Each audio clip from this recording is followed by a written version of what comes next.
जय श्री शनिदेव प्रिय भक्तों। ओम शनि शनिचराय नमः।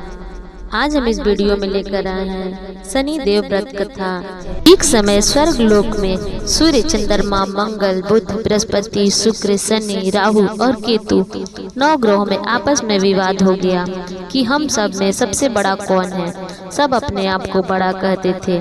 जब आपस में कोई निश्चय में ना निकला तो सब आपस में झगड़ते हुए इंद्र के पास गए और कहने लगे, आप सब देवताओं के राजा हो, इसलिए आप हमारा न्याय करके बतलाओ कि हम 9 ग्रहों में सबसे बड़ा कौन है।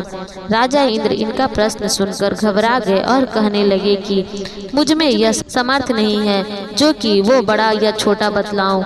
मैं अपने मुख से कुछ नहीं कह सकता।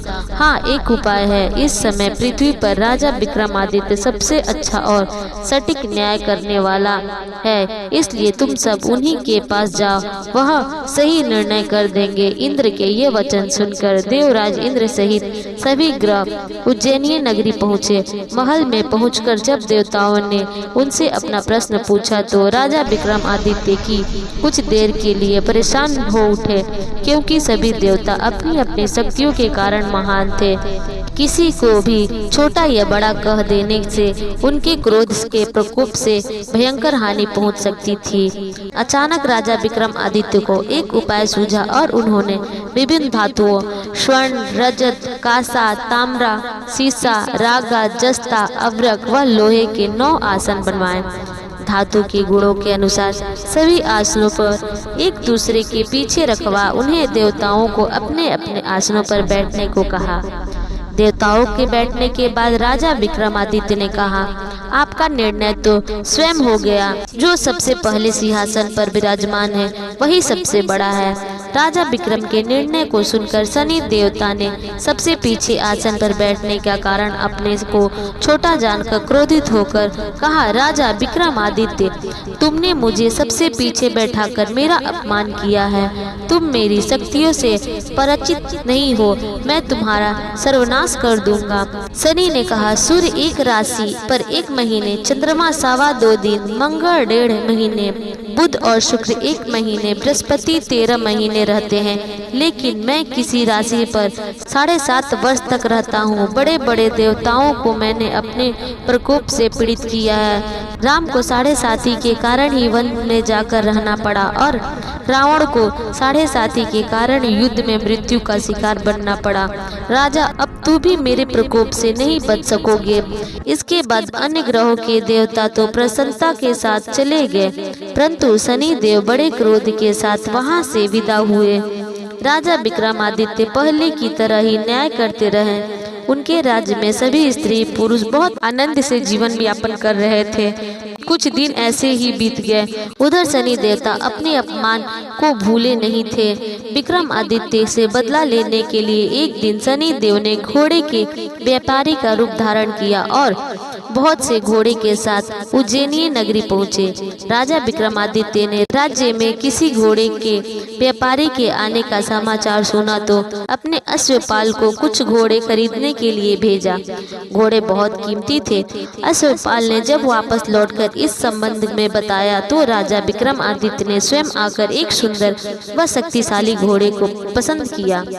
घोड़े की चाल देखने के लिए राजा उस घोड़े पर सवार हुए तो वह घोड़ा बिजली की गति से दौड़ पड़ा। तेजी से दौड़ता घोड़ा राजा को दूर एक जंगल में ले गया और फिर राजा को वहां गिराकर जंगल में कहीं गायब हो गया। राजा अपने नगर को लौटने के लिए जंगल में भटकने लगा, लेकिन उन्हें लौटने का कोई रास्ता नहीं मिला। राजा को भूख प्यास लग आई। बहुत घूमने पर उसे एक चरवाहा मिला। राजा ने उससे पानी मांगा। पानी पीकर राजा ने उसे चरवाहे को अपनी अंगूठी दे दी। फिर उससे रास्ता पूछकर वह जंगल से निकलकर पास के नगर में पहुंचा। राजा ने एक सेठ की दुकान पर बैठकर कुछ देर आराम किया।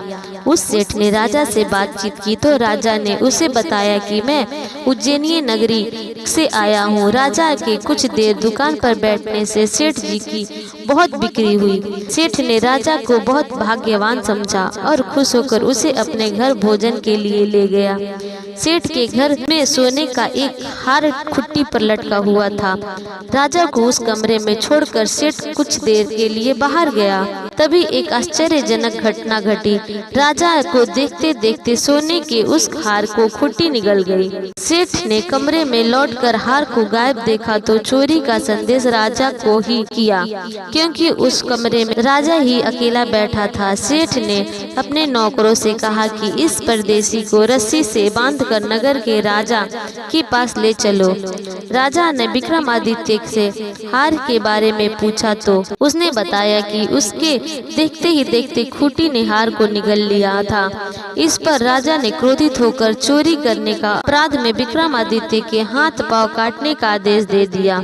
राजा विक्रमादित्य के हाथ पांव काटकर उसे नगर की सड़क पर छोड़ दिया गया। कुछ दिन बाद एक तेली उसे उठाकर अपने घर ले गया और उसे अपने कोल्हू पर बैठा दिया। राजा आवाज देकर बैलों को हाँकता रहा। इस तरह तेली का बैल चलता रहा और राजा को भोजन मिलता रहा। शनि की प्रकोप के 7.5 पूरी होने पर वर्षा ऋतु प्रारंभ हुई। राजा विक्रमादित्य एक रात मेघ मल्हार गा रहा था कि तभी नगर के राजा की लड़की राजकुमारी मोहिनी रथ पर सवार उस तेली के घर के पास से गुजरी। उसने मेघ मल्हार सुना तो उसे बहुत अच्छा लगा और दासी को भेजकर गाने वाले को बुला लाने को कहा। दासी ने लौटकर राजकुमारी को अपंग राजा के बारे में सब कुछ बता दिया। राजकुमारी उसके मेघ मल्हार से बहुत मोहित हुई, अतः उसने सब कुछ जानकर भी अपंग राजा से विवाह करने का निश्चय कर लिया। राजकुमारी ने अपने माता पिता से जब यह बात कही तो वे हैरान रह गए। रानी मोहिनी को समझाया, बेटी तेरा भाग्य तो किसी राजा की रानी होना लिखा है, फिर तू उस अपंग से विवाह करके अपने पांव पर कुल्हाड़ी क्यों मार रही है। राजकुमारी ने अपनी जिद नहीं छोड़ी।